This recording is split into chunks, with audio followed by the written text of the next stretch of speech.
Halo guys, kembali lagi di channel saya Nita JC. Ini adalah video kedua saya. Video pertama yang saya upload yaitu tanggal 3 Januari. Terima kasih kepada semua yang sudah subscribe saya dan menonton video saya. Dan yang bagi belum subscribe, saya minta dukungannya untuk subscribe dan mengomentari apabila ada kekurangan di video saya yang sebelumnya. Dan juga jangan lupa like dan share serta tekan lonceng. Jadi setiap kali saya upload, kalian bisa menonton video saya secara langsung. Jadi kali ini saya akan sharing tentang pengalaman saya waktu saya hamil ya. Jadi saya itu menikah bulan Januari dan terima kasih kepada Tuhan saya langsung diberikan kepercayaan untuk hamil ya di bulan yang pertama itu. Jadi pada awal hamilan saya tersebut saya kan nggak tahu kalau saya hamil. Jadi biasanya saya menstruasi itu kan lancar. Jadi saya tes pack ya. Setelah saya tes pack rupanya hamil, tanda 2 ya, garis 2. Nah setelah itu saya bersama suami pergi ke Opjin ya. Saya tinggal di Palembang, jadi saya pergi ke Opjin yang udah terkenal juga di Palembang. Nah di Opjin itu saya pergi usia kandungan saya rupanya 5 minggu. Dan bayi saya itu belum tahu ada detak jantung atau enggak ya. Nah, jadi saya disuruh lagi 2 minggu ke periksa lagi untuk cek lagi. Nah, setelah saya pergi ke dokter ini, saya merasa kurang cocok, jadi saya pindah ke dokter lain ya. Karena saya belum pernah hamil, jadi kan saya belum tahu tuh mau pergi ke dokter mana. Oke, setelah itu saya pergi 2 minggu, saya tanya teman saya. Nah, kata teman saya, dokter ini enak ya diajak ngomongnya. Kalau dokter saya yang pertama itu kalau cek itu langsung selesai. Terus cuman bilang ke saya kalau nggak apa-apa makan apa aja, katanya nggak ada pantangan, udah gitu aja dikasih vitamin. Dan kalau dokter yang kedua ini dia jelasin gimana kehamilan itu atau gimana, pokoknya detail lah. Misalnya kita kan belum pernah hamil, jadi dikasih info lah, misalnya harus berhubungan atau gimana pokoknya. Nah setelah itu pas dicek rupanya saya itu ada detak jantungnya, dedeknya tuh ada. Jadi setelah saya dicek ada tuh kan seneng ya sebagai orang tua yang belum pernah hamil sebelumnya. Oke, setelah itu saya pulang, rupanya berapa hari kemudian tuh keluar flek ya, darah dari alat kelamin saya itu. Kan otomatis kita shock ya, jadi pergi lagi ke dokter yang sebelumnya. Udah pergi lagi, rupanya saya dikasih obat, katanya nggak boleh kecapean. Nah saya cuti waktu itu nggak masuk ya 2 hari. Pokoknya kalau pendarahannya masih keluar berarti kemungkinan besar gugur anaknya. Nah setelah saya pergi, saya nggak ngapa-ngapain di rumah, rupanya Tuhan masih kasih kesempatan dan anak saya itu masih ada kandungannya. Oke, sudah 1 bulan, 2 bulan, 3 bulan berlalu ya, saya pergi ke dokter yang kedua ini. Saya tuh nggak suka yang namanya terlalu expose tentang kehidupan saya sebenarnya. Tapi saya di sini mau berbagi kepada ibu-ibu yang sedang hamil ataupun mau hamil ya, jadi nggak mengalami apa yang saya alami. Nah, setelah saya pergi itu ketiga, keempat, kelima, waktu itu lebaran ya, lebaran. Biasanya kalau bulan kelima tuh udah aman biasanya kata orang. Jadi saya berencana untuk libur, saya pergi ke Bali bersama keluarga saya. Jadi saya melalui perjalanan darat ya, melalui mobil. Nah, selama hamil 5 bulan ini kan lagi lebaran itu. Lebaran tuh kan biasanya rame ya, Opjin ya, banyak orang-orang juga yang mau berangkat liburan, ibu-ibu hamil juga ya. Nah, setelah kan biasa dokter juga libur lumayan panjang, jadi saya cek ke dokter yang saya biasa tuh rame antriannya, ada 30-an. Oke, saya pindah ke dokter yang lain, saya tanya teman saya, kebetulan ada juga teman dekat saya yang sedang hamil gitu. Jadi saya pergi ke dokter Opjin ini wanita ya, yang dokter pertama itu laki-laki, yang kedua wanita, dan yang ketiga ini wanita.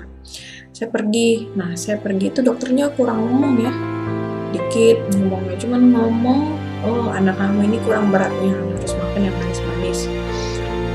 Terus dia cek juga nggak lama. Nah saya tuh paling males ketemu dokter tuh yang males ngomong. Jadi saya pikir ya udahlah, karena mau pergi liburan kan, lebaran, jadi saya oke lah, saya bilang. Nah, dokternya cek sehat, nggak ada masalah, ya udah oke, fine. Kita pergi liburan waktu lebaran itu, saya pergi 10 hari. Nggak ada masalah selama perjalanan liburan saya kembali pulang dengan selamat ya, nggak ada kekurangan. Dedeknya juga 5 bulan kan udah kerasa tendang-tendangannya ya. Dia nendang gitu. Nah, sudah pulang, tapi saya dari 5 bulan itu dia bilang kurang berat. Oke, saya banyak makan. Bayangin ya, 1 bulan itu saya bisa naik 2 kilo, 2 kilo, 2 kilo, pokoknya 2 kilo. Kadang ada 3 kilo pokoknya. Oke, perjalanan saya hamil waktu itu 6 bulan. Nah, di 6 bulan ini dari hamil saya yang pertama, bulan pertama sampai kelima tuh saya tuh nggak bisa minum susu. Jadi setiap kali saya minum susu tuh saya selalu muntah-muntah gitu ya. Terus badan saya dingin anget terus.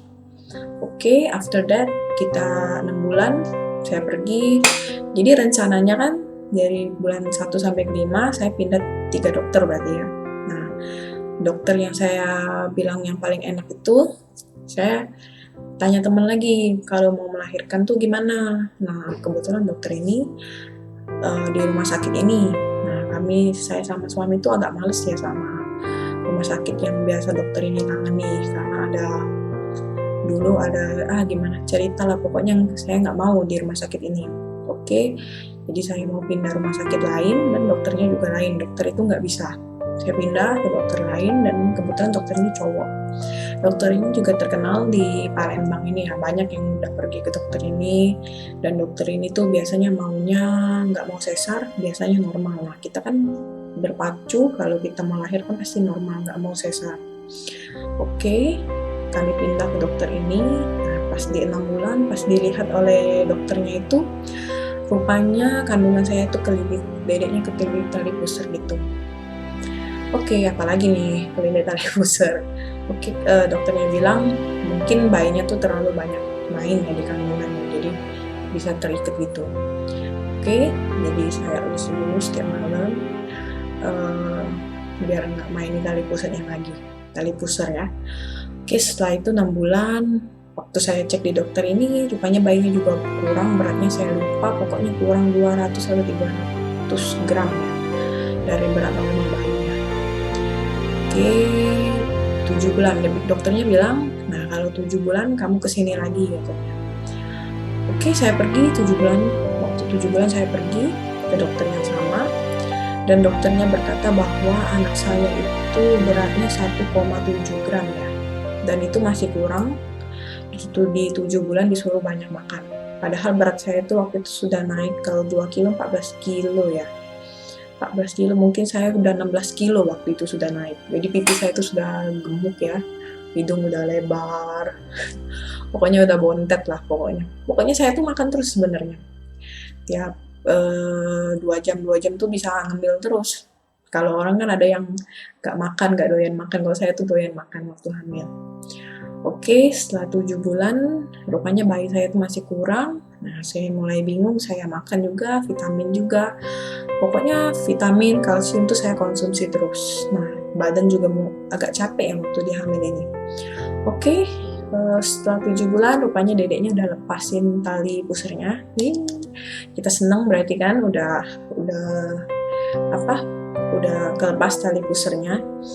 Oke, kita pulang. Setelah pulang 7 bulan 2 minggu ya, 31 minggu tuh kayaknya ada yang aneh ya sama kandungan. Biasanya dedeknya tuh kuat nendang terus. Jadi waktu saya pulang ke rumah itu subuh-subuh, saya ngomong sama suami saya, kok bayinya kurang ya nendangnya ya, nggak kayak biasanya. Jadi dia bilang kemungkinan tidur.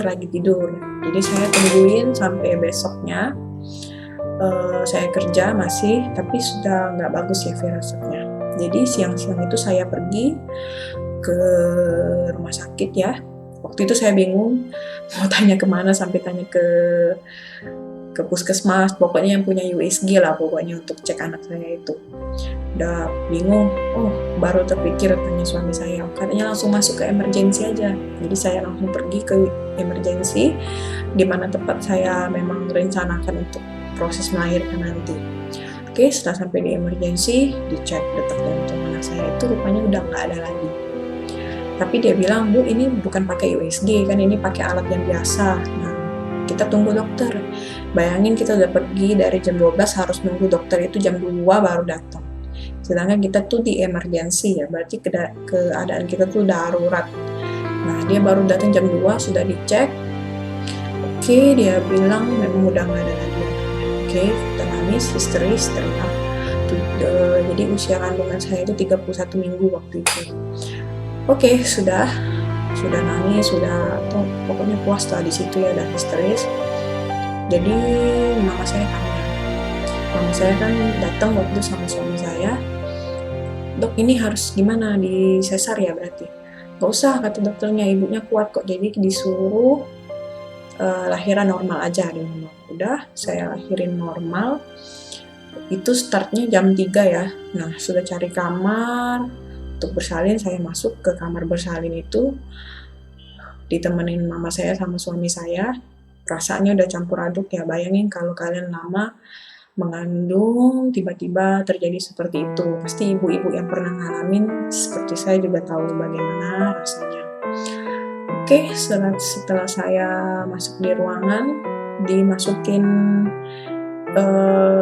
sama dokter, suami masuk ke suatu ruangan itu untuk masukin balon ya di alat kelamin saya itu, nggak tahu apa namanya, pokoknya balon katanya.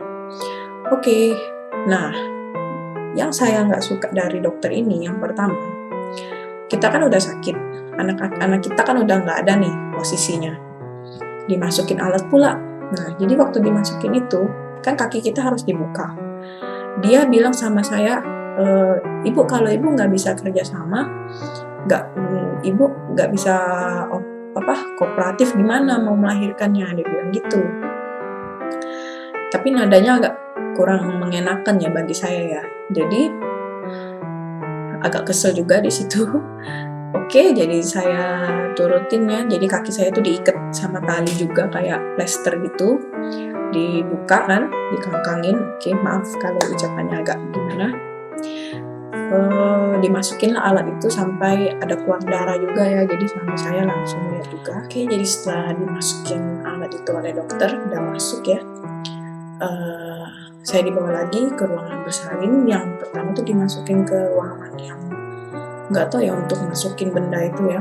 Nah, setelah dimasukin ke ruangan bersalin, dari jam 3, jam 4, jam 5 terus dikasih obat lagi yang kecil, obatnya kan segini ya, kecil lah. Pokoknya nggak nyampe kecil lah pokoknya, tapi nggak tahu dosisnya tinggi atau gimana. Dimasukin dan dipakein infus juga.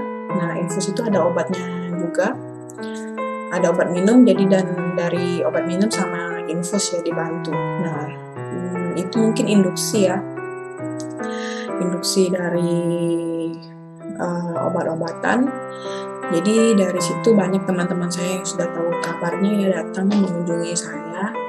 Jadi anaknya itu di perut itu nggak turun ya. Jadi kata teman saya, nanti kalau udah pembukaan keberapa nanti turun perutnya itu. Oke, sudah kita tunggu jam 6, jam 7, jam 8, jam 9 ya. Nah, alat yang tadi dimasukin itu ke vagina itu baru keluar lagi, kayak kedorong gitu ya, karena ada dari balon itu ada pemberatnya gitu, udah keluar. Saya pikir udah pembukaan berapa ya waktu itu ya, saya nggak tahu banget. Rupanya setelah dokternya datang untuk beresin dan susternya juga untuk beresin darah-darahnya yang udah keluar itu, dokternya bilang, Bu, ini udah pembukaan pertama. What? Baru pembukaan pertama setelah menunggu selama 6 jam ya. Dan dia bilang harus nunggu lagi sampai biasanya sih 18 jam ya. 18 jam lah, paling lama 20 jam untuk ngeluarin anaknya itu. Oke, sudah tunggu-tunggu.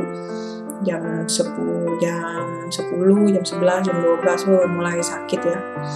Dokternya baru datang lagi, dia lihat ini udah pembukaan ketiga Bu, dia bilang. Nah waktu saya lagi di rumah sakit tuh rupanya banyak juga yang lagi melahirkan ya. Ada yang 2 di sebelah saya itu, yang pertama langsung keluar ya, gak lama dari 30 menit tring langsung keluar anaknya. Yang di sebelah saya tuh beradu sama saya, sakit, rupanya melahirkan tuh sakit banget ya. Gak tahu selama ini, nah kita suka menolong orang tua kita, jadi saya di situ baru tahu perjuangan ibu untuk melahirkan tuh sulit ya rupanya. Saya selama ini suka menolong orang tua, kita suka ngebantah orang tua atau berbuat buruk lah kepada orang tua tuh. Jadi di situ saya sadar ya, sakit banget. Dan saya di situ ditemani oleh mama saya dan suami saya juga. Mereka waktu itu tidurnya di lantai ya, nggak ada ruangan untuk duduk di situ. Jadi mereka kan ngantuk, sudah jam 12 malam. Jadi mereka di lantai tidur bentangin selimut sama jaket ya untuk tidur di situ. Oke, biar cepet keluar katanya harus badannya tuh dimiringin ke kiri. Jadi posisi saya tuh miring ke kiri ya. Waktu itu jam 1, jam 2, jam 3 dokternya datang lagi kan, dokter yang ngeselin itu. Setelah dokter itu yang ngeselin, dia bilang kayak gini, Bu, kalau ibu misalnya nggak keluar-keluar juga anak ini sampai jam 6, nah saya bakal operasi ibu sesar ya katanya nanti. Nah ibu kan saya nggak bisa tungguin ibu, pokoknya batas saya tuh sampai jam 6. Nah setelah jam 6 itu nanti ada dokter pengganti. Dokter pengganti itu kalau misalnya ibu nggak keluar juga nanti bakal disesar oleh dokter pengganti itu. Dia bilang kalau saya ini cuman kolonel kalau nggak salah, kalau dia itu jenderal gitu lah. Di situ perasaannya gimana kalau kalian jadi saya ya? Terlepas dari kejadian yang saya alamin itu, betapa dia ngomongnya nggak kasar ya, dia ngomongnya lembut ya, tapi nyakitin begitu maksud saya tuh. Udah tau kita lagi sakit kan, dia bilang harus disesar ya. Udah nunggunya lama, bayangin dari jam 9 sampai jam 6 pagi. Jam 6 pagi nanti kalau nggak keluar harus disesar. Oke, kedua ya kesalahan dokter itu ya menurut saya. Nah sudah itu saya tunggu, dikasih obat lagi. Nah mulai dari obat yang kecil ini saya minum, nah mulai kontraksinya mulai berasa. Oke, jadi saya malam itu berdua sama sebelah saya, adu jerit ya, siapa yang paling kuat. Adu jerit, Mak, sampai bilang, Mak, saya mau mati, udah waktu ngeluarin anak saya itu. Oke, setelah jam 6, rupanya nggak keluar juga sampai jam 6, sampai ada dokter pengganti. Waduh, cemas ini, gimana ini sampai jam ini belum keluar juga, bakal disesar ini. Ya udahlah, pasrah kalau mau disesar. Jadi dokter yang pertama itu rupanya pulang. Pertama yang ngomongin saya sesar yang kasar itu pulang, diganti dokter penggantinya ini. Dan pada saat itu waktu dicek udah pembukaan 8. Nah dari pembukaan 8 ini saya tuh sakit banget ya, terus kerjaannya di ruangan saya itu saya muter, saya jalan-jalan biar gak terasa sakitnya. Rupanya sakitnya tuh tambah kuat ya, tambah terasa. Setelah itu udah pembukaan 8, dari pembukaan 8 tuh punggung saya tuh rasanya sakit banget ya, mau ngeluarin anaknya itu sakit banget, kayak tertarik kayak gitu, sampai rasanya nggak bisa diungkapkan ya, tapi kalau orang yang tahu pasti rasanya sakit. Tapi dedeknya tuh nggak posisinya tuh nggak turun juga, masih tetap di situ di tengah-tengah perut saya itu. Jadi waktu jam 6 itu suami saya pulang, dia mau ngambil baju dan dia juga mandi, mau siap-siap dulu lah pokoknya. Dan mau jemput saya lagi setelah jam 6 itu, mulai sakit juga jam 7, jam 8, jam 9 suami saya datang. Nah tepat suami saya datang itu, terus dicek lagi kan, oh ini udah mau keluar katanya. Oh di situ baru ketahuan, oh ini pembukaan 8. Nah dokternya bilang mungkin 1 atau 2 jam lagi bakal keluar anaknya. Oke, saya tunggu jam 9, rupanya anak saya itu keluar jam 10, pas jam 10. Pada saat itu nggak ada, dokter itu nggak tahu kemana, cuman ditemani oleh suster. Jadi susternya bawa kayak gunting ya untuk buka jalan lahirnya itu. Anak saya keluar, nggak ada dokter di situ, cuman ditemani suster itu sama suami saya. Oke. Setelah selesai dokternya datang, nggak tahu dari mana ya, mungkin dia lagi lihat-lihat atau gimana. Saya dilihat, nah rupanya kan dokter yang pertama itu waktu USG bilang anak saya itu kelilit tali pusar. Kalau kelilit tali pusar, oke, saya bisa ngerti ya, kalau memang itu nggak bisa kita jamin. Biasanya itu kan anaknya sendiri yang mainin tali pusarnya. Pas dilihat rupanya tali pusarnya nggak ada dan bagus ya, nggak ada sesuatu yang nggak normal atau gimana, pokoknya lengkap semuanya. Setelah itu udah selesai, saya dipakein segala macam, oke, dibersihin. Dan waktu itu saya udah capek ya, sudah selesai diberesin tuh, saya langsung berdiri lihat anak saya, rupanya nggak ada apa-apa. Oke, sekian dulu sharing saya untuk pengalaman saya untuk kehamilan saya 31 minggu. Nanti saya akan ceritakan lebih lanjut lagi di session yang kedua. Oke, ditunggu ya. Bye-bye. Jangan lupa klik like dan subscribe dan juga tombol loncengnya ditekan biar bisa lihat video saya selanjutnya.